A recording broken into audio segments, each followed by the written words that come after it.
सभी प्रकार की नकारात्मकता नष्ट हुई है, कुछ भी शेष नहीं, एकदम फर्स्ट क्लास। बस 3 बातें आपको ध्यान रखनी है कि सब ऐसे ही बना रहे। अगर ये 3 बातें आप समझदारी से करेंगे, जो दरबार के नियम में आते हैं, जो कि कम से कम 100 में से 10% लोग हैं जो नहीं पालन करते हैं, फिर उनमें से जिनको ज़्यादा कष्ट होता है 2-3% फिर रोते हुए आते हैं। और एक ही बात होती है उनसे कि ये तुमने 3 चीज़ें, रोज़ कहता हूँ, प्रतिदिन कम से कम 3 बार तो हम ये चर्चा करते हैं। पहला, संकल्प ना करना। आपने सोचा बस हवन कर लिया, अब तो सब भगवान का काम है, अब भगवान नौकर हो गए हमारे, हमने तो हवन कर लिया, अब सब काम उन्हीं का है। अब भगवान खाना भी गेहूँ पैदा करेंगे, खेतों में काट के लाएंगे, सुखाएंगे, उसके बाद आटा बनाएंगे, फिर आटा माड़ के रोटी बनाएंगे, सब्जी बनाएंगे, हमको खिलाएंगे, भगवान मुंह के अंदर कर देंगे, हमारा पेट भर जाएगा। ये भगवान का काम है सब। तो जो ये सब आपकी सोच है उसको बदलिएगा। ये जो आप एक दिवसीय हवन करें, चाहे कोई भी आप करते हैं दरबार से जुड़ करके अनुष्ठान, तो आपके पास एक ऊर्जा का भंडार होता है। उस ऊर्जा के कारण ही जो आप संकल्प और प्रार्थना करते हो वो पूर्ण होते हैं। ध्यान रखो, बिना संकल्प और प्रार्थना के आपका कोई भी संकल्प पूरा नहीं होता, कोई भी कष्ट आपके नहीं जाते। ध्यान रखना, वो जरूर करें। जैसे रुपया तो कमा लिया, रखा हुआ है घर में, बैंक में, पॉकेट में, लेकिन जब तक इच्छा नहीं करोगे कोई सामान लेने की, तब तक वो मिलेगा नहीं। मिलेगा कब? जब खर्चा करोगे ऊर्जा, पैसा, तो मिलेगा तो इस्तेमाल करोगे, सुख होगा। ऐसे आपकी ऊर्जा है, एकत्रित है, लेकिन जब संकल्प और प्रार्थना करोगे तभी वो सक्रिय होगी, और वो ऊर्जा खर्च होकर के उसमें से कुछ ऊर्जा और आपके संकल्प को पूरा कराती है। और अनावश्यक संकल्प ना ही करें, संकल्प वही करें जो वाकई में कष्ट है, रोग है, या कोई इच्छा है आपकी कोई दरबार से।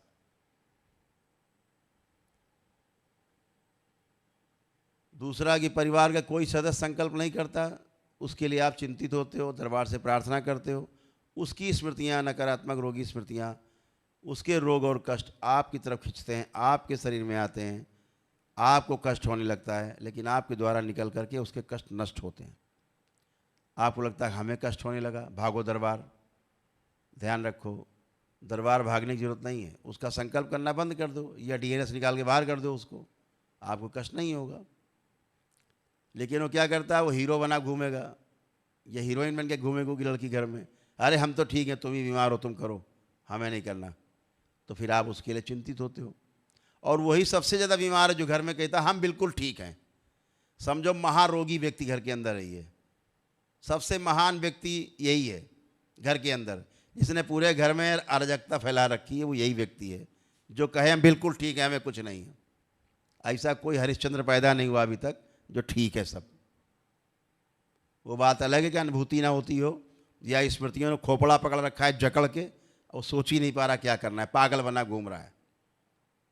तो आप जब उसके लिए संकल्प करते हो तो उसकी नकारात्मकता, उसके रोग, उसके कष्ट आपकी तरफ ट्रेवल होते हैं, जो उसके अंदर रहते ही हैं, फिर आपको कष्ट होते हैं। तो ध्यान रखो, या तो संकल्प ना करो, उसके लिए प्रार्थना ना करो, कष्ट नहीं आएंगे, करोगे तो आएंगे। तो इसमें रोने की जरूरत नहीं, भागने की आवश्यकता नहीं है। सीधे समझ लीजिए कि हम कर रहे हैं प्रार्थना संकल्प, तो कष्ट आ रहे हैं। उसके लिए क्या करना है, संकल्प प्रार्थना के बाद आंखें बंद करके दरबार से प्रार्थना करो कि हमने जो भी प्रार्थना संकल्प अपने बच्चे के लिए, पति के लिए, जिसके लिए भी किया है, या पत्नी के लिए, तो जो गंदगी मुझ में आ गई है, जितनी स्मृतियाँ आ गई, वो सब नष्ट कर दी जाए। इतना बोलना है, आंख बंद करके दरबार से 3 बार ओम नमः शिवाय बोल के आँख खोलोगे, आपका भी कष्ट चला जाएगा निकल के। ये छोटी सी बात ध्यान रखनी है, इतने से ही कल्याण है। तो भागम भाग नहीं। दूसरा, लेपन के लिए बोला जाता है कि तमाम नकारात्मक रोगी स्मृतियों के कारण, नकारात्मकता के कारण मस्तिष्क में सूजन उत्पन्न होती है इस हाड़ मास के शरीर में। आपके तमाम संकल्प, तमाम प्रार्थना, तमाम अनुष्ठान के कारण करीब 50-60% सूजन समाप्त हो जाती है मस्तिष्क की। जिसके कारण आपके रोग जाते हैं तमाम, नकारात्मकता नष्ट होती है। प्रमाण है आपके सामने कि आप बैठे हैं स्वस्थ होकर। तो केवल लेपन करने से वह सूजन बची हुई भी नष्ट होती है। ये भी ध्यान रहे, इस सूजन को नष्ट करने के लिए अभी तक पूरे विश्व में, इस पृथ्वी पर अभी कोई औषधि नहीं बनी है जो आपके मस्तिष्क की सूजन को दूर कर सके। जैसे दरबार के आपके सब हवन सिद्ध हैं, अनुष्ठान सिद्ध हैं, ऐसे ही बाबा माँ के द्वारा लेप सिद्ध है, सिद्ध लेप है। इसको जब आप लगाते हैं मस्तिष्क पे, सिर पर, धीरे धीरे सूजन जाती है। जो साधारण रूप से कष्ट में रहे वो 3 माह, बाकी लोग 6 माह, जैसे पागलपन जैसा, उठा पटक, तोड़ फोड़, पेशी वेशी आना, या डिसऑर्डर रहे हो ब्रेन के, जैसे डिप्रेशन है, एंजाइटी है, तमाम ओसीडी है, गंदा गंदा फील करते रहो, गंदगी रही हो, चिड़, नफरत, तमाम तरह की गंदगियाँ मन में रही हो, पागलपन जैसा दौरा पड़ता रहो कि मर जाए मार डालेंगे, गुस्सा खूब रहता रहा हो, मस्तिष्क की कोई विकार रहे हो, ब्रेन डिसऑर्डर हो, तो वो कम से कम 6 माह लेपन करे तो मस्तिष्क की सूजन जाती है। ये सूजन जब तक रहेगी आप में नाना प्रकार के रोग उत्पन्न करेगी, शरीर के अंदर भ्रम पैदा करेगी पहले तो, क्योंकि भ्रम से ही रोग उत्पन्न होते हैं। अगर मस्तिष्क भ्रमित रहेगा आप कभी स्वस्थ नहीं रहोगे, और मस्तिष्क भ्रमित तभी होता है जब उसको ऊर्जा नहीं मिलती, उसको खून और ऑक्सीजन की प्रॉपर सप्लाई नहीं मिलती, तो ये सब होगा। तो ध्यान रखो कि आपको लेपन करना है ताकि मस्तिष्क की सूजन समाप्त हो, क्योंकि सूजन रहेगी तो फिर ट्यूमर्स बनने शुरू होते हैं ब्रेन में। बस खेल यहीं से शुरू होता है। फिर ब्रेन स्ट्रोक होना, हार्ट अटैक आना, लकवा लग जाना, दौरे पड़ना, कोमा में चले जाना, ये सामान्य बात है सूजन होने के कारण।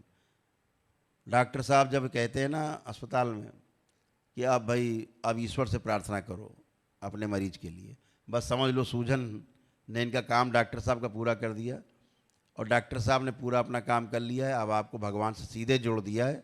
अब आप जानो भगवान जाने, डॉक्टर साहब किनारे हो गए। तब आप जब मर गया मरीज, तब बाद में कहो भाई डॉक्टर साहब ने तो बहुत बेचारे ने कोशिश करी, क्या बताएं भगवान ने रूठा था। अब भगवान के ऊपर सारा तोहमत मढ़ दी। तो ये जो सूजन है आपकी, ये कमाल की है। डॉक्टर साहब की औकात नहीं है कि सूजन को छेड़ भी सकें, क्योंकि आज तक ऐसी कोई औषधि बनी नहीं जो ब्रेन में चली जाए सीधे। डॉक्टर साहब क्या कहोगे, बाप भी नहीं कर पाएंगे कुछ। जो सो गए हैं पीछे के शरीर, वो डॉक्टर साहब जानते नहीं शरीर होते भी हैं। वो तो हाड़ मांस वाला है शरीर जानते हैं, डॉक्टर साहब चीर फाड़ देंगे इसको। लेकिन पीछे के जो शरीर हैं, 6 शरीर, उनके बारे में डॉक्टर साहब को क्या, उनके खानदान को नहीं पता, तो क्या होगा।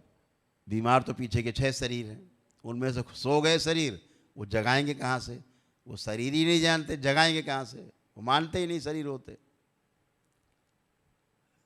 तो इसलिए अपना ये लेपन वाला कार्यक्रम जरूर करेंगे। बाद में लोग हमसे कहते हैं गुरु जी आपने हमसे नहीं बताया था। तो अलग से बेटा किसी को चिट्ठी नहीं देनी है, रोज़ हम बोलते हैं करें ताकि आप इससे निजात पाएँ सूजन से। परिवार के सदस्यों में जिन जिन को कष्ट रहें जरूर करें। तीसरा जो एक कारण है आपके कष्टों का, दोबारा से होने के कष्टों का, वो हम बता रहे हैं आपको सारे, फील होने का, भ्रम होने का।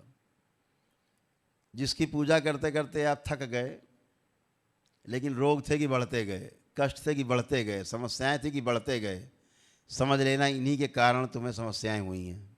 यही है वो पापी नकारात्मक ऊर्जा जिसकी आप पूजा करते रहे, लेकिन वो दुष्ट कुछ और ही थे। ये कौन होते हैं? ये वो होते हैं जो आप घर के मंदिर में 8 अंगुल से ऊंची मूर्ति रखते हैं। इससे ऊंची मूर्ति मतलब आप नकारात्मक ऊर्जा की पूजा पाठ कर रहे हैं। कहीं से अत्थर पत्थर उठा लाए रख के लगे पूजा करने, कहीं पेड़ के नीचे रखा अत्थर पत्थर, किसी ने कोई मूर्ति रख दी, आप किसी ने अगरबत्ती खोस दिया, आप जाके लगे पूजने। सब नकारात्मक ऊर्जा का वास होता है, गंदगी होती है। केवल बताए गए तिथि और त्योहारों पर ही वृक्षों का, नदियों का पूजन करना चाहिए। बताई हुई तिथियों पर, बताए गए मुहूर्त पर, अपने आप नहीं, जो पर्व हैं उनमें करना चाहिए केवल, जो शास्त्रोक्त है। गए लगे पूजने, सब नकारात्मक ऊर्जा अंदर, रोगी नकारात्मक आपके अंदर घुसी, फिर बच्चों में गई, घर की महिलाओं में गई, बच्चियों में गई, सब कष्ट में। और आप तो सोच रहे हो हम तो बड़े भाई पुजारी हैं, हम बड़ी पुजारी हैं, उसके बाद भी कष्ट आ रहे हैं। तो आपके कष्ट आपकी नादानी से आ रहे हैं, ये ध्यान रखो। जिस देवी देवता की मूर्ति आपने बड़ी रखी हो, हटा दें। वो बिना प्राण प्रतिष्ठा की मूर्ति है, शास्त्रोक्त नहीं है। उन्हीं देवी देवता की छोटी मूर्ति ले आएं, उसको रखें, उसका पूजन पाठ करें, उसको प्रवाहित कर दें गंगा जी में, बड़ी को, ये ध्यान रखें। तो तमाम अटरी मटरी देवी, चटरी देवी से बचें। तमाम लोग गांव में नाटक बना लेते हैं, बोलते हैं हमारी तो परंपरा चली आ रही है। अभी एक सज्जन बोले हमारे तो बलि दी जाती बराबर। है भैया, बचो भाई अली बलि से, नहीं तुम जरूर निर्बली हो जाओगे, हो ही गए हो क्या जाओगे। जैसे अपनी प्यारी माता कामाख्या के दरबार में चल रही बलि, अब यहाँ एक बकरा आपके सामने काटा जाए, यहीं पर बीच में रख के भैंसा काटने लगे कोई आके आदमी, कैसा लगेगा? अच्छा लगेगा? नहीं लगेगा, किसी को अच्छा नहीं लगता, माँ को भी अच्छा नहीं लगता। माँ क्रोधित होती है, ऐसे कुकृत्यों से अप्रसन्न होती है, और माँ कठोर दंड देती है। जो करता है, करवाता है, करने के लिए प्रेरित करता है, तीनों कृत, कारित और अनुमोदित, तीनों इसके सहभागी हैं, और तीनों पाप के भागी हैं। तीनों रौरव नरक में जाते हैं, महान नरक में, कठोर दंड है, जिंदा में भी, मर जाने के बाद भी। तो बलि वली प्रथा से बचें, जीव हत्या करने से, धर्म के नाम पर जीव हत्या से बचें। कोई क्या खाता है, मांस खाता है, मीट खाता है, उससे हमारा लेना देना नहीं है, वो उसका अपना खान पान है। लेकिन धर्म के नाम पर जो हत्याएं होती हैं, ये बिल्कुल ही अनुचित है। एक शुभ काम में आप अशुभ काम करते हो। आप गाय का दूध धो के लाए, नींबू निचोड़ दे कोई, आपका काम पूरा हो गया, दूध का काम खत्म। तो आपने बढ़िया पूजा पाठ यज्ञ आदि किए, दे दी बलि, आपका काम खत्म, उल्टा हो गया सब। तो यज्ञ हिंसा से बचना है, ये सब गंदगी से बचना है अपने को, इन कुकृत्यों से बचना है, अपराध से बचना है, और अपने बच्चों को भी सही शिक्षा देनी कि इससे बचना है। पहले कभी कोई परंपरा रही हो, तोड़िए। कोई तो घर में अब वीर पैदा होता है, कोई तो घर में साहसी व्यक्ति पैदा होता है जो परंपराओं को तोड़ पाता है। तो इन परंपराओं को, गंदी परंपराओं को तोड़ना है। परंपरा के नाम पर धर्म के साथ अपराध करना ठीक नहीं। तो ये नकारात्मक ऊर्जा की पूजा पाठ अगर आप फिर से करते हैं तो फिर आपको कष्ट होते हैं, ध्यान रखो। तो इस चीज़ को आपने मंदिर की सफाई करनी है, ठीक है।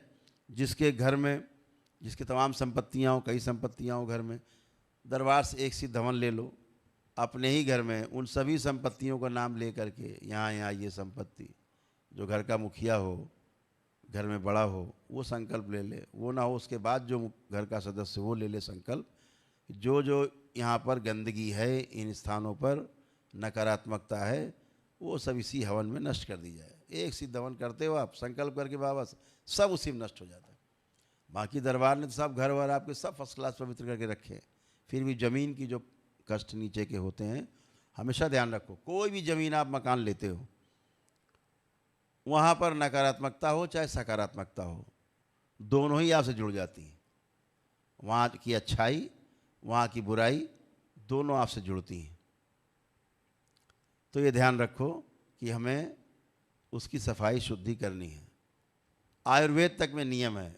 हम लोग जब आयुर्वेद पे काम करते थे तो पहले जा कर के आमंत्रित करके आते थे एक दिन पेड़ पौधों को, पहले खास ग्रह नक्षत्र में, फिर अगले दिन उखड़वाते थे। क्यों? पहले दिन पूजन कर देते थे उस स्थान पे जाके, हमें वृक्ष चाहिए, टहनी चाहिए, छाल चाहिए या फल फूल चाहिए। अगले दिन जा कर के लेते। तो क्या होता था, उसमें रहने वाली जो चीज़ें होती थी जो दिखाई नहीं देती आपको, वो स्थान छोड़ देती थी, फिर आपको कोई दुष्प्रभाव नहीं होता। और ग्रह नक्षत्र के अनुसार उखाड़ी गई औषधियाँ विशेष कार्य करती हैं, विशेष आपको ताकत देती हैं। तो ये सब करते थे। तो ऐसे ही ये भी है कि अपने को समझदारी से ही सारा काम करना है। जो काम समझदारी से करेंगे तो सुख निश्चित पैदा होगा, ना समझी से करेंगे तो दुख पैदा होगा। और तमाम ऐसी चीज़ें हैं जो अभी इस कलयुग में परंपरा के रूप में विद्यमान है लोगों घर, खानदान, परिवार में, जिनसे लोग पीड़ित हैं। पुराने बुजुर्ग सब कर गए उल्टा सीधा काम, आप उस परंपरा को ढोल पीट के आगे बढ़ा रहे हैं। तो गंवारों की तरह नहीं, समझदार की तरह से आगे आना है, समझदारी रखना है अपनी आगे, और हमेशा आप अच्छे बने रहेंगे। तो 3 चीज़ें आप अगर ध्यान देंगे तो हमेशा अच्छे बने रहेंगे। इतनी बात छोटी सी है। बाकी जो परिवार के सदस्य नहीं आ पाए हैं वो लोग घर में, हम शनिवार के दिन जब दरबार रात में संकल्प कराता है 9-10 ओम नमः शिवाय।